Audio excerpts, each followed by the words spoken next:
Sekarang baru saja kita mendengar, baru kemarin ada keputusan DPR Undang-Undang Cipta Karya, Cilaka namanya, disingkat Cilaka. Itu jelas tidak seimbang.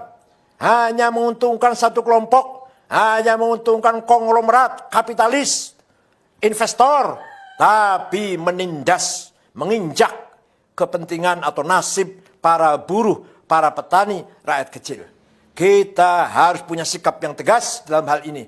Mari kita cari jalan keluar yang elegan, yang seimbang, tawassut. Kepentingan konglomerat ya harus kita jamin, keselamatannya, kepentingannya, tapi buruh dan rakyat kecil pun harus kita jamin. Yang menyangkut pertanahan, yang menyangkut kedaulatan pangan, yang menyangkut pendidikan. Pendidikan dianggap lembaga, pendidikan dianggap kayak perusahaan, seperti perusahaan. Ini tidak benar. Kita harus melakukan review, harus melakukan minta ditinjau ulang, tapi dengan cara elegan, dengan cara anarkis tidak, dengan cara elegan.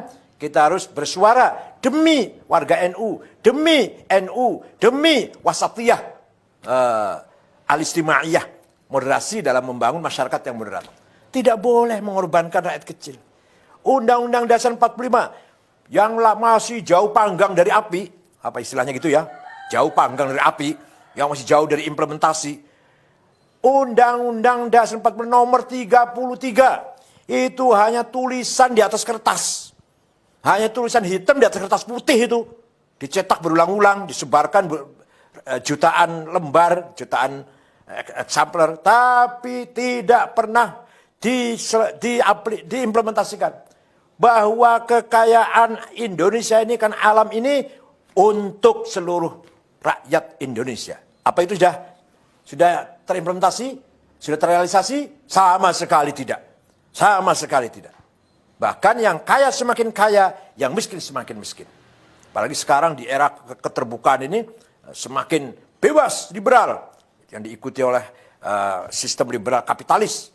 Ini semakin betul-betul nasib rakyat kecil, orang kecil semakin tertindas. Kalau lagi pilkada, lagi pileg, lagi pilpres, suaranya dibutuhkan. Rakyat kecil suaranya dibutuhkan. Tapi kalau sudah selesai, ditinggal. Mending kalau hanya ditinggal. Iya kalau ditinggal, didoni meneh. Diludahin. Mending kalau hanya diludahin, diinjak lagi. Jadi undang-undang pasal nomor 33, undang 45 pasal 33 itu hanya tulisan di atas kertas. Hanya tulisan di atas kertas. Allah Subhanahu wa taala telah memberikan kekayaan alam Indonesia ini disediakan untuk mensejahterakan semua rakyat. Dan itu cukup. 260 juta orang ini cukup sejahtera kalau betul-betul dikelola dengan adil, dengan merata. Tambang coba, ada tambang gas, minyak, batu bara, boksit, mening, bahkan emas, bahkan berlian, bahkan nikel, apalagi lithium apa namanya lah, banyak sekali tambang. Cukup untuk mensejahterakan perutnya, mengenyangkan perutnya 200 juta orang. Belum pula kekayaan hutan, belum kekayaan laut yang luar biasa di Indonesia ini.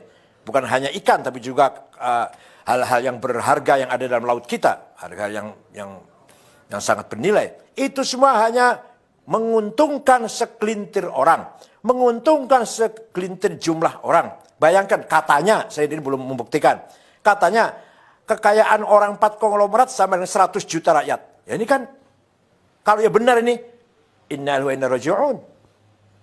Coba kita lihat orang kaya orang 50 konglomerat yang kaya ini. Apa ada orang NU? Satu pun tidak ada.